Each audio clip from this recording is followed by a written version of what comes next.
बेटा ये क्वेश्चन है डिविजिबिलिटी का प्रॉब्लम है। अब डिविजिबिलिटी का प्रॉब्लम करते कैसे हैं?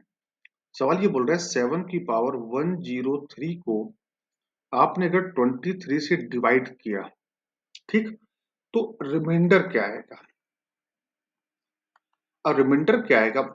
इस टाइप के सवाल जेई में हर साल पूछे जाते हैं, हर साल का नियम है। तो हमको पहले अच्छे से ये प्रॉब्लम समझ लेनी है, फिर आगे कोई भी प्रॉब्लम मिलेगा आपको कर लेना है। तो इस टाइप के प्रॉब्लम को करना क्या होता है, जो नीचे लिखा है डिनोमिनेटर में वो या उसका मल्टीपल ऊपर क्रिएट करना होता है।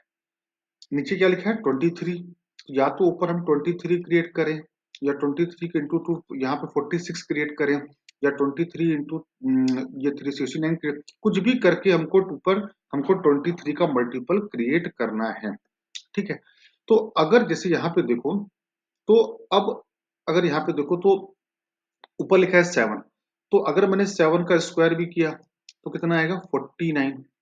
क्या आएगा 49। थोड़ा और यहाँ पे अगर हम पास चले जाएं, 7 का क्यूब कितना होगा 343। क्या 343 23 के टेबल में कहीं पे मिलेगा? तो 23 इंटू पर 15 किया मैंने, 45 4 345 मिल गया। मतलब ये बोलने का can be right it like 7 7 cube, और ये आया 34। क्लियर यहाँ तक? अपॉन 23 है।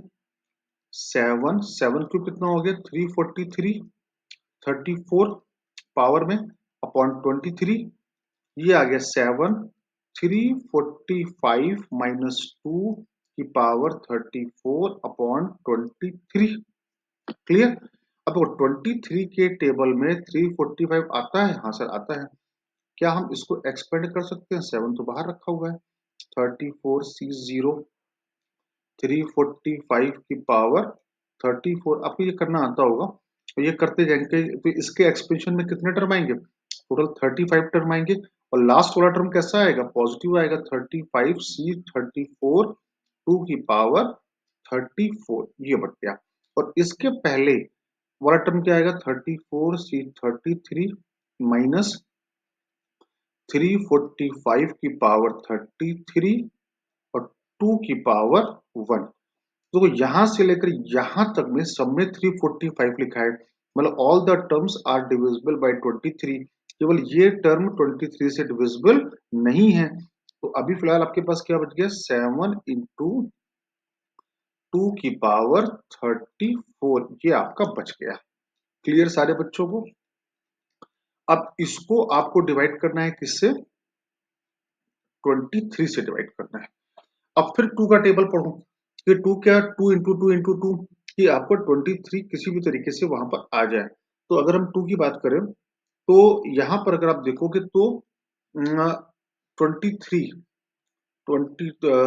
की बात करें तो अगर आप देखो तो अगर मैं इसको लिखूं 2 4 8 16 32 56, ठीक है। तो 2 स्क्वायर और 2 की पावर 8 की पावर 4 लिख सकता हूं इसको।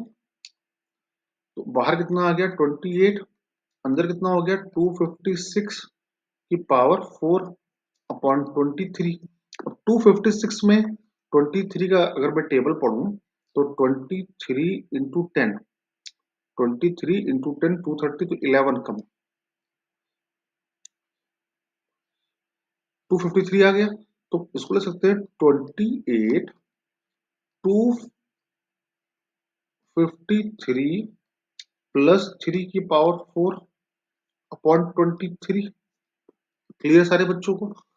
अब अगर इसको एक्सपेंड करोगे तो एक्सपेंशन में 5 टर्म आएंगे। उन 5 टर्म में सब में 253 आएगा, आखिरी वाले को छोड़ के। आखिरी वाला टर्म क्या आएगा? 4C4 3 की पावर 4।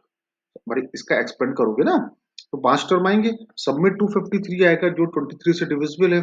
केवल कौन बच गया? 3 की पावर 4 बच जाएगा, लास्ट में डिविजिबल नहीं होगा। तो 24 8 इंटू 81। अब इसको आपको 23 से डिवाइड करना है।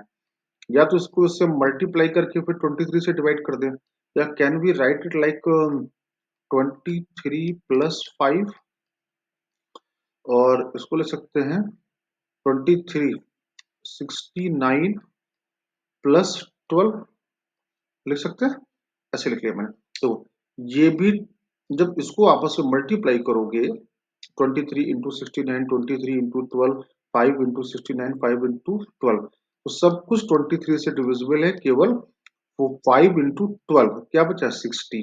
सो 60 को डिवाइड किया तो 30 दूनी 46, कितना बचा 14 इज द रिमाइंडर।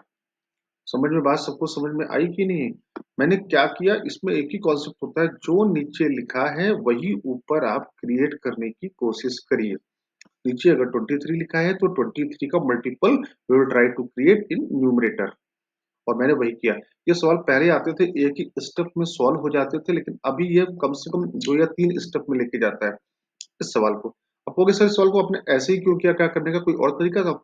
हाँ, इसको हम ऐसे भी कर सकते थे कि मान लो यहाँ पर मैं 7 की पावर 103 है, एक 7 बाहर निकालता, इसको लिख सकता 49 पावर 51, और 49 को क्या लिख सकता था 46 + 3 की पावर 51।